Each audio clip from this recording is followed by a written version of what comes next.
Flight MH370 दुनिया की सबसे रहस्यमयी और दिल दहला देने वाली घटनाओं में से एक है। एक ऐसी घटना जिसमें यात्रियों से भरा जहाज अचानक गायब हो जाता है। इस जहाज को जमीन निगल गई या आसमान निगल गया, ये कोई नहीं जानता। ये बात है 8 मार्च 2014 की।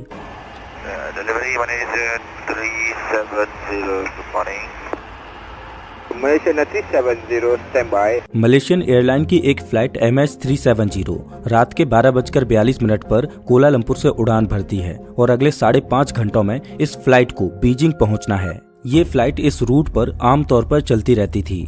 इस प्लेन में कुल 239 लोग सवार थे, जिनमें 227 यात्री थे और 12 क्रू मेंबर्स। इस फ्लाइट के कप्तान हैं जहरी अहमद शाह, जो कि एक अनुभवी पायलट हैं, जिनको 33 सालों का फ्लाइट उड़ाने का अनुभव है। और इस फ्लाइट के को पायलट हैं फारिक हामिद, जिन्हें फ्लाइट उड़ाने का 7 सालों का अनुभव है। रात के 1:08 पर ये फ्लाइट मलेशियन कोस्ट लाइन को पार करते हुए साउथ चाइना सी के ऊपर पहुंच जाती है। ये फ्लाइट जमीन से 35,000 फीट की ऊंचाई पर पहुंच जाती है।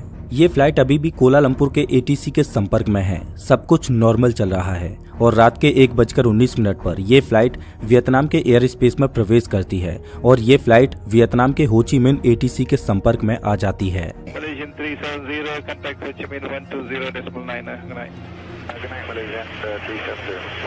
और फ्लाइट के कैप्टन कोलालमपुर ATC को गुड नाइट बोलकर आगे बढ़ते हैं और ये इस फ्लाइट से आने वाले आखिरी शब्द थे।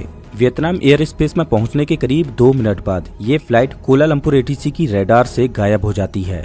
अब कोलालमपुर ATC के लिए ये एक नॉर्मल बात थी, क्योंकि ये फ्लाइट उनसे बहुत दूर वियतनाम एयर स्पेस में पहुंच चुकी थी। लेकिन रहस्यमयी तरह से ये फ्लाइट वियतनाम की हो ची मिन ATC की रडार से भी गायब हो जाती है। हो ची मिन ATC बार बार इस फ्लाइट से संपर्क करने की कोशिश करती है, लेकिन उन्हें कोई जवाब नहीं मिलता। हो ची मिन ATC इस गायब हुए प्लेन के बारे में तुरंत कोलालमपुर ATC को बताती है। किसी को समझ नहीं आ रहा था कि ये फ्लाइट क्यों, कैसे और कहां गायब हो गई। और इस घटना के बाद फ्लाइट MH370 बन जाती है इतिहास की सबसे बड़ी एविएशन की मिस्ट्री। नमस्कार दोस्तों, मैं हूं श्याम तोमर, स्वागत करता हूं आपका इस वीडियो में। सभी को लग रहा था कि किसी तकनीकी खराबी की वजह से फ्लाइट से संपर्क नहीं हो पा रहा। देखते ही देखते सुबह हो जाती है और सुबह 6:30 बजे इस फ्लाइट को बीजिंग में लैंड कर जाना चाहिए था, लेकिन ये फ्लाइट वहां पहुंची ही नहीं। तुरंत इस फ्लाइट को खोजने के लिए एक सर्च अभियान चालू किया जाता है और जहां पर फ्लाइट से आखिरी बार संपर्क टूटा था, उस जगह के कई 100 किलोमीटर के दायरे में समुद्र में छानबीन की जाती है। ये सर्च अभियान इतना बड़ा था कि इस फ्लाइट को ढूंढने में 7 देशों ने अपने अपने शिप्स और एयरक्राफ्ट्स को इस सर्च अभियान में शामिल किया। इस प्लेन को ढूंढते ढूंढते करीब 3 दिनों से भी ज्यादा का समय गुजर जाता है, लेकिन खोजी दल को इस फ्लाइट का कोई भी सुराग हाथ नहीं लगता। इस घटना के करीब 4 दिन बाद 12 मार्च 2014 को इस फ्लाइट से संबंधित एक और रहस्य सामने आता है, जिसने सबके होश उड़ा दिए। दरअसल ये फ्लाइट सिविलियन रडार से तो गायब हो चुकी थी, लेकिन अभी भी मिलिट्री की एक रडार इस फ्लाइट को ट्रैक कर रही थी।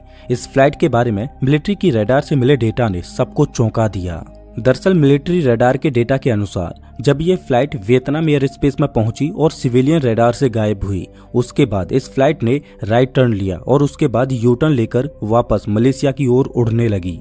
और 31 मिनटों के बाद जहाज ने पिनांग शहर को पार करते हुए मलक्का स्ट्रेट की ओर टर्न लिया और ये फ्लाइट अंडमान और निकोबार आइलैंड की ओर उड़ने लगी। रात के 2:22 तक मिलिट्री की रडार ने इस जहाज को ट्रैक किया। उसके बाद जहाज मिलिट्री की रडार की पहुंच से भी दूर निकल गया। अभी तक जिस जगह पर प्लेन को ढूंढा जा रहा था, वहां तो कोई प्लेन था ही नहीं। इस घटना ने अब एक नया मोड़ ले लिया था। आखिर ये प्लेन कहाँ गया? इस प्लेन को जाना था सीधा, लेकिन इसने यू टर्न क्यों लिया और ये इंडियन ओशियन की ओर क्यों पहुंचा? और मिलिट्री रडार से गायब होने के बाद ये प्लेन किधर मुड़ा? सवाल अनेक थे, लेकिन जवाब कोई नहीं। अब खोजकर्ताओं के पास एक और बड़ी चुनौती थी, इंडियन ओशियन के एक बड़े भाग में सर्च अभियान करना। जो रेस्क्यू टीम अभी तक प्लेन को गल्फ ऑफ थाईलैंड और साउथ चाइना सी में ढूंढ रही थी, उसने अब इंडियन ओशियन के इस भाग में प्लेन को ढूंढना शुरू कर दिया। कई दिनों तक खोजबीन करने के बाद भी इस एरिया में भी प्लेन का कोई अता पता नहीं चला। इस प्लेन की गुत्थी को अभी तक कोई समझ ही नहीं रहा था कि कुछ दिन बाद इस कहानी ने एक और नया मोड़ ले लिया और सबको हैरान कर दिया। अगले कुछ दिन बाद पता चलता है कि ये प्लेन अपनी यात्रा के दौरान बार बार एक सैटेलाइट से कांटेक्ट करने की कोशिश कर रहा था। दरअसल ये बोइंग 777 जहाज था जिसमें सैटेलाइट से ऑटोमेटिक कम्युनिकेट करने की तकनीक थी। इस जहाज ने हर 1 घंटे के बाद इनमार्स सेट से संपर्क करने की कोशिश की। इस सैटेलाइट डेटा को डिकोड करने के बाद पता चला कि जब ये जहाज मिलिट्री रडार से गायब हुआ उसके बाद इसने एक और टर्न लिया और अगले 5 घंटों तक इसी दिशा में लगातार इंडियन ओशियन के ऊपर उड़ता रहा और इस प्लेन ने सुबह 8:19 पर आखिरी बार सैटेलाइट से संपर्क बनाने की कोशिश की। इन्वेस्टिगेटर्स ने जब सैटेलाइट के कॉम्प्लेक्स डेटा को एनालाइज किया और जहाज की स्पीड और उसमें मौजूद फ्यूल से जब जहाज की मैथमेटिकल कैलकुलेशंस की तो उन्होंने ऑस्ट्रेलिया से करीब 2000 किलोमीटर वेस्ट में इंडियन ओशियन के इस कर्व एरिया में जहाज के होने की आशंका जताई। और इसके बाद शुरू होता है दुनिया का सबसे बड़ा सर्च ऑपरेशन और एक बड़े स्तर पर समुद्र के इस भाग की तहकीकात शुरू होती है, लेकिन इस जहाज का कोई नामो निशान नहीं मिलता। फिर अप्रैल 2014 के बाद समुद्र के ऊपर चलने वाले सर्च ऑपरेशन को बंद करके डीप ओशियन सर्च को चालू किया गया, जिसमें आधुनिक तकनीक से समुद्र के नीचे की मैपिंग की गई और जहाज को सालों तक ढूंढा जाता रहा। ये सर्च ऑपरेशन दुनिया का सबसे महंगा सर्च ऑपरेशन था और लगातार 3 सालों तक इस जहाज की खोजबीन चलती रही, जिसमें $160 मिलियन का खर्चा आया, लेकिन इस जहाज का कोई अता पता नहीं चला और 3 सालों के बाद सर्च ऑपरेशन को बंद करना पड़ा। हालांकि इस प्लेन का तो कोई अता पता नहीं चला, लेकिन इस प्लेन के गायब होने के 1 साल बाद मेडागास्कर के एक आइलैंड पर इस जहाज का एक टुकड़ा मिला जो समुद्र की लहरों के साथ इस आइलैंड पर पहुंच गया। ये जहाज का फ्लैपरॉन था। ये प्लेन का वो हिस्सा होता है जो लैंडिंग के समय काम आता है। जब इस फ्लैपरॉन पर रिसर्च की गई तो इस जहाज के एक खौफनाक मंजर से पर्दा उठता है। एक्सपर्ट्स का मानना था कि जब ये जहाज समुद्र में क्रैश हुआ तो ये अपनी नोज के बल पानी से टकराया, जिससे ये माना जाने लगा कि फ्लाइट 370 को जानबूझकर क्रैश कराया गया था। आखिर इस फ्लाइट को क्यों क्रैश कराया गया था और इसके पीछे किसका हाथ था, इसकी छानबीन के लिए मलेशियन पुलिस ने तहकीकात की तो इन्वेस्टिगेशन के दौरान इस फ्लाइट से संबंधित कई और राज निकलकर सामने आए, जिसने सबको चौंका दिया। पहले तो ये माना जा रहा था कि इस फ्लाइट में शॉर्ट सर्किट की वजह से आग लगी होगी, जिससे प्लेन का कम्युनिकेशन सिस्टम काम करना बंद कर गया होगा। इस वजह से जहाज के कप्तान ने प्लेन को यू टर्न लेकर वापस मलेशिया में इमरजेंसी लैंड कराने की सोची होगी। लेकिन यहाँ पर सवाल ये आता है कि फिर प्लेन मलेशिया में लैंड क्यों नहीं हुआ? तो इसके जवाब में ये माना जाने लगा कि हो सकता है कि किसी टेक्निकल फॉल्ट की वजह से पायलट के केबिन के प्रेशर में बदलाव हुआ होगा, जिससे केबिन के अंदर ऑक्सीजन की कमी हो गई होगी और दोनों पायलट बेहोश हो गए होंगे, जिसके बाद फ्लाइट ऑटो पायलट मोड पर चली गई होगी, जिस वजह से वो मलेशिया में लैंड नहीं कर पाए। लेकिन इसके काउंटर में एक्सपर्ट्स का मानना है कि जब जहाज ने पिनांग को पार किया उसके बाद फ्लाइट ने एक शार्प टर्न लिया। एक्सपर्ट्स की माने तो कोई भी जहाज ऑटो पायलट पर इतना शार्प टर्न नहीं ले सकता। तो इसका मतलब ये है कि पायलट ने जानबूझकर फ्लाइट को टर्न कराया और फ्लाइट में कोई भी तकनीकी खराबी नहीं आई थी। शायद हाँ, ऐसा माना जाने लगा कि शायद फ्लाइट MH370 को किसी ने हाईजैक कर लिया होगा और हाईजैकर्स फ्लाइट को अपने कंट्रोल में रखना चाहते थे। इसके लिए पैसेंजर्स के बैकग्राउंड को चेक किया गया तो पता चला कि फ्लाइट में 2 लोग ऐसे थे जो फेक पासपोर्ट के साथ ट्रेवल कर रहे थे, जिससे ये माना जाने लगा कि हो सकता है कि इन्होंने फ्लाइट को हाईजैक किया हो। लेकिन जब इन दोनों पैसेंजर्स के बैकग्राउंड को चेक किया गया तो पता चला कि इनका किसी भी आतंकवाद संगठन से कोई संबंध नहीं है। दरअसल ये दोनों चोरी के पासपोर्ट से यूरोप जाकर वहां सेटल होना चाह रहे थे और वैसे भी इस फ्लाइट को हाईजैक करके आतंक फैलाना एक मकसद था, तो फिर आतंकवादी इस फ्लाइट को समुद्र में क्रैश करवाने की बजाय किसी शहर पर भी क्रैश करवा सकते थे और उन्होंने सरकार से अपनी कोई डिमांड भी नहीं रखी थी। इस वजह से इस हाईजैकिंग वाली थ्योरी को भी नकार दिया गया। तो फिर फ्लाइट MH370 के पीछे किसकी साजिश थी?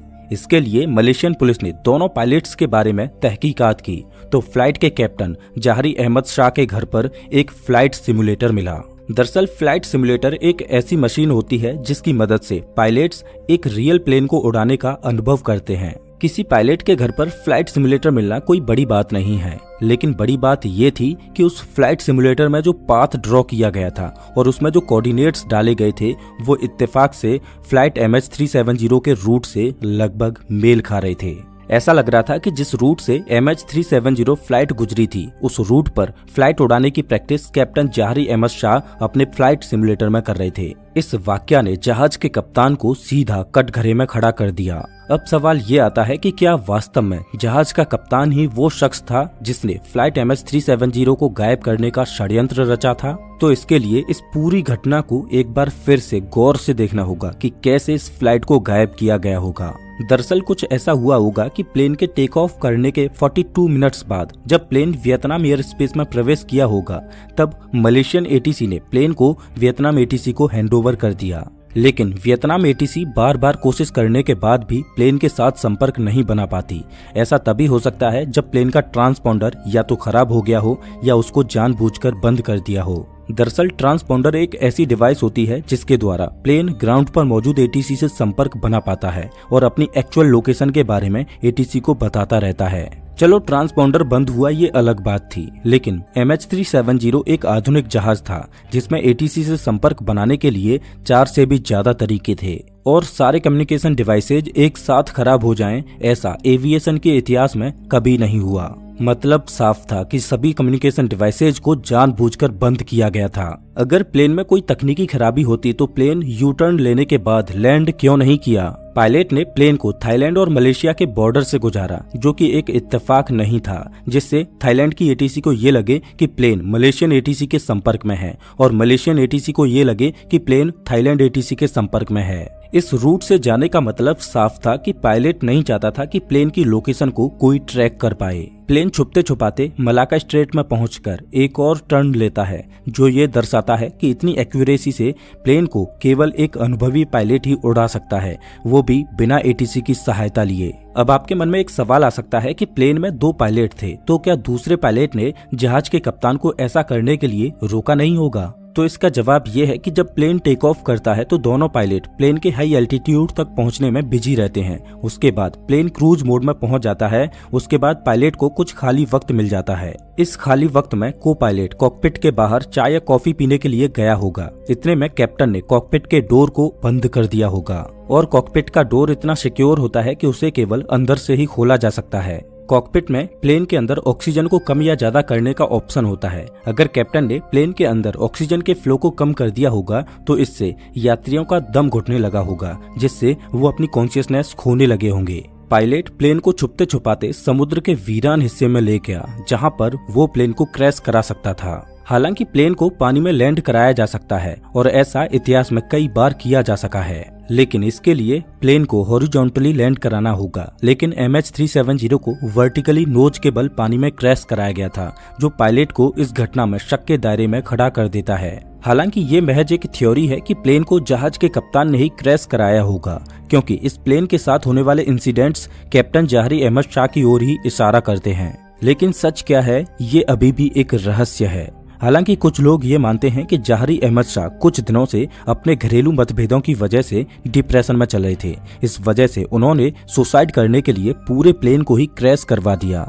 हालांकि इन बातों में कितनी सच्चाई है ये भी कोई नहीं जानता, लेकिन सच तो ये है कि MH370 के साथ 239 लोग गायब हुए थे, जिनका आज तक कोई अता पता नहीं है। MH370 की तरह ही एंडीज की पर्वतमालाओं में एक रूह कपा देने वाली घटना घटी, जिसमें यात्रियों से भरा जहाज पहाड़ की एक वीरान चोटी पर क्रैश होता है। -30 डिग्री सेल्सियस की ठंड में जिंदा बचे लोगों के पास अपने आप को जिंदा रखने के लिए सिर्फ एक ही चारा था, अपने यार दोस्त और परिवारजनों की मुर्दा बॉडीज को खाना। सच में फ्लाइट 571 की कहानी रूह कपा देती है। फ्लाइट 571 की कहानी को आप स्क्रीन पर दिख रही इस वीडियो में देख सकते हो। मैं आपको वहीं मिलता हूँ।